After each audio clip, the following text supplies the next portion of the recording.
Alright.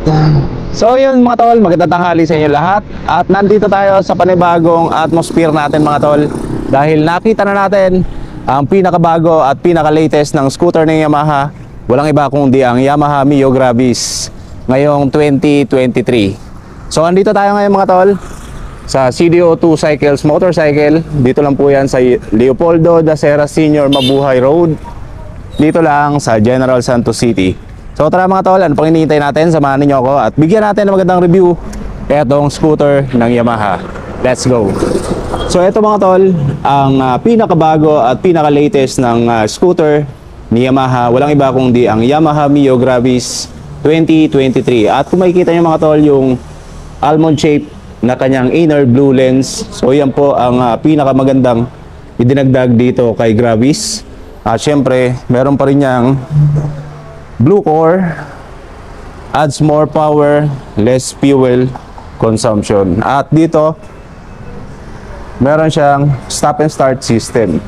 So ito, napakaganda rin at napakalaking tulong na ito para sa kanyang fuel consumption. So mas makakatipid ka dito kay Mio Gravis 2023. So yan mga tol, noon, makikita mo yung malaking pagkakaiba dito kay Mio Gravis 2023 unlike dun sa older version.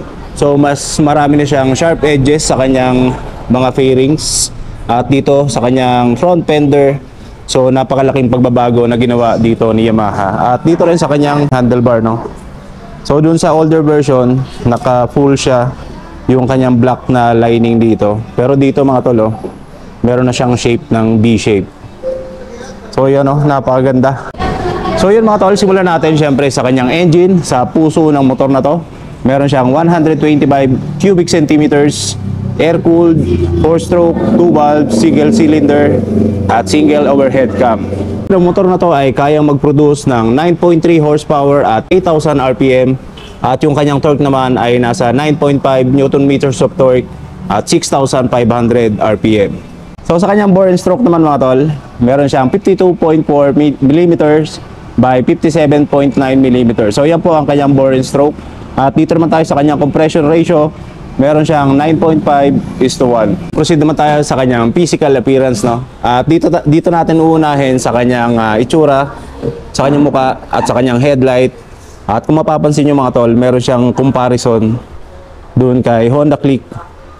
Basta yung Honda Click nyo, almost the same sila ng kanyang headlight. Pero ang napaka-unique dito etong kanyang blue inner lens. O, di ba? Napakaangas. At etong kanyang headlight mga tol, syempre gumagamit siya ng LED. So napakalakas niyan at napakatingkad lalong-lalo na sa gabi. At dito naman yung kanyang daytime running light na may blue inner lens. At syempre yung kanyang signal light, naka bulb type pa rin ang gamit nitong si Mio Gravis 2023. So yun, dito naman tayo sa kanyang front fender. At kung mapapansin nyo yung kanyang quality ng kanyang, kung mapapansin nyo yung quality ng front fender nito, medyo flexible siya at napakakapal. So napakaganda ng materials na ginamit dito kay Gravis 2023 na model. At yan mga tol, dito naman tayo sa kanyang suspension sa harapan. Siyempre gumagamit pa rin siya ng traditional telescopic fork. So yan po ang kanyang suspension. At sa kanyang braking system naman, meron siyang single piston caliper. At mapunta tayo sa kanyang gulong, meron siyang IRC na brand. So yun, no, dito naman tayo sa kanyang sukat ng kanyang gulong. Meron niyang 100 by 90 by 12 inch. At syempre naka-tubeless etong kanyang gulong. Dito naman tayo sa kanyang likurang suspension. Syempre naka-unit swing at naka-single shock lang po siya, no. At napakaganda din po niya mga tol dahil napakaganda ng quality at napakatibay etong kanyang suspension. At dito naman tayo sa kanyang braking system. Syempre gumagamit pa rin niya ng mechanical drum brakes. So goods na goods po yan mga tol. At sapat na ang kanyang braking system para sa ganitong 125 na cc. Dito naman tayo sa kanyang gulong. Siyempre naka-IRC ang brand nitong si Mio Gravis 2023 at meron siyang sukat na 110 by 90 by 12 inch. At tubeless na po yan mga tol. So kung mapapansin nyo yung kanyang gulong, napakalapad ng kanyang gulong dito. Napaka-bulky tignan. At syempre yung kanyang wheels, naka-mag wheels po yan. Dito naman tayo sa kanyang likuran, sa kanyang taillight, at sa kanyang signal light. Syempre kung makikita nyo, naka full assembly etong dalawang to.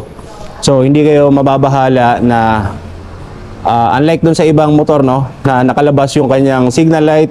Pero dito kay Gravis na 2023, naka fully assembly na po siya sa kanyang taillight. At ito ay gumagamit ng bulb type. Maging sa kanyang signal light, bulb type din po yan. So goods na goods pa rin po yan mga tol. At napakalinaw, lalong-lalo na sa gabi. At meron siyang reflector dito for visibility sa gabi. At napakalapad na rear fender. So talagang hindi matatalsikan ng putik ang ating official backride. Dito naman tayo sa kanyang instrument panel.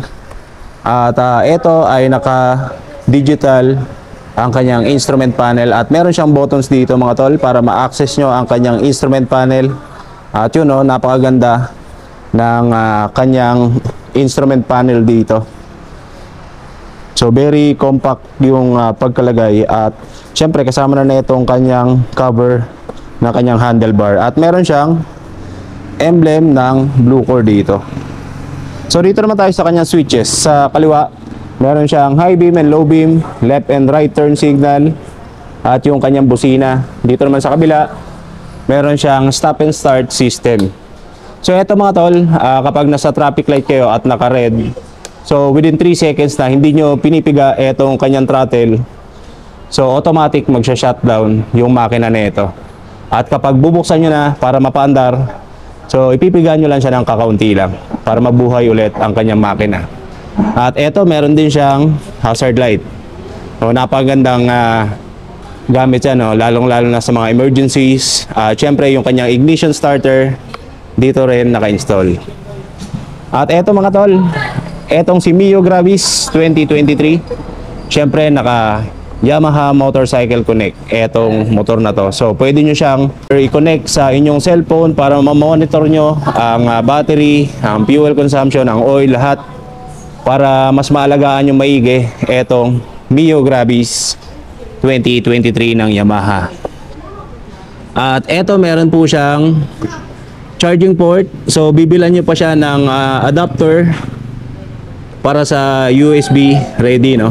So ayan mga tol, napakalaking bagay niyan, lalong-lalo na kapag kayo ay maglo-long rides. So hindi kayo mag-worry na malobat ang inyong mga cellphones. At eto mga tol, sa kanyang key system, syempre gumagamit pa rin siya ng traditional key. At ang kagandahan niyan, meron siyang shutter lock. So safe na safe etong motor na to. At yung kanyang buttons para mabuksan ang kanyang seat, andito na po sa gilid ng kanyang key system. So ayan, kapag bubuksan nyo ang seat, pipindutin nyo lang yan at bubukas na etong kanyang seat. So eto, tignan naman natin sa kanyang fuel tank. So yan po ang kanyang fuel tank na nandito na sa harapan. At good thing po yan mga tol, no, dahil hindi na ma-hassle ang inyong back ride or syempre kayo kapag kayo ay magpapagasolina, dahil nandito na po sa harapan ang inyong fuel tank. So eto mga tol, ang kanyang fuel tank capacity ay nasa 4.2 liters. So napakalaki na po niyan at malayong-malayo na ang mararating ninyo dito kay Mio Gravis 2023 ng Yamaha. At syempre meron siyang bulsa no, para sa inyong tubig. So eto mga tol, napakalaking tulong din po niyan. At syempre itong kanyang hook. So kung meron kayong pinamili or mga bags na pwede nyong ilagay dito, so dito nyo lang isasabit. At syempre meron siyang gulay board, ang legendary gulay board natin. So dito naman tayo sa kanyang overall dimension mga tol, no? Punta tayo sa kanyang overall length, sa kanyang kabuuang haba. Meron siyang 1,915 mm. Dito naman tayo sa kanyang kabuuang lapad, meron siyang 690 mm. So dito naman sa kanyang overall height, meron siyang 1,115 mm. So yun sa kanyang wheelbase naman mga tol, pagitan ng gulong sa harapan at gulong papunta doon sa kanyang gulong sa likuran, meron siyang taas na 1,275 mm. At sa ground clearance naman na itong si Mio Gravis 2023, meron siyang 135mm. Pagitan po yan ng ilalim ng board papunta doon sa sahig. So yun, punta naman tayo sa kanyang seat height. Meron siyang taas na 780mm. At dito naman tayo siyempre sa kanyang kabuuan timbang. Kasama na po dyan ang kanyang oil at yung gasolina na full tank. Meron siyang kabuuan timbang na 102 kilograms. So ito mga tol ay merong kabuuang SRP na 93,900 pesos kapag cash ang inyong inavail dito sa motor na to.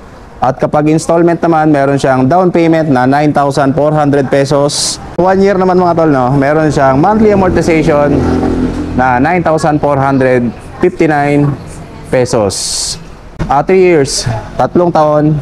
So meron siyang monthly amortization na 4,487 pesos. Gusto ko lang magpasalamat siyempre sa CDO2 Cycle na kanilang staff. So dito kay sir, maraming salamat sir. Anong pangalan sir? Sir Jay, ang nag-assist sa atin dito. Anong bang ang ano niya dito sir? Sa sales? Sa sales. So yun, thank you kay sir. Shout out sa mga kasama niya dito sa CDO2 Cycle. Dito lang po yan sa may Mabuhay Road, matatagpuan. Tapat lang netong Flying Bee na gasoline station. So yun lang mga tol, at magandang hapon sa inyo lahat. At lagi po kayong mag-iingat. It's your man, Megs TV. At kita-kita ulit tayo sa susunod na ating videos. Peace out!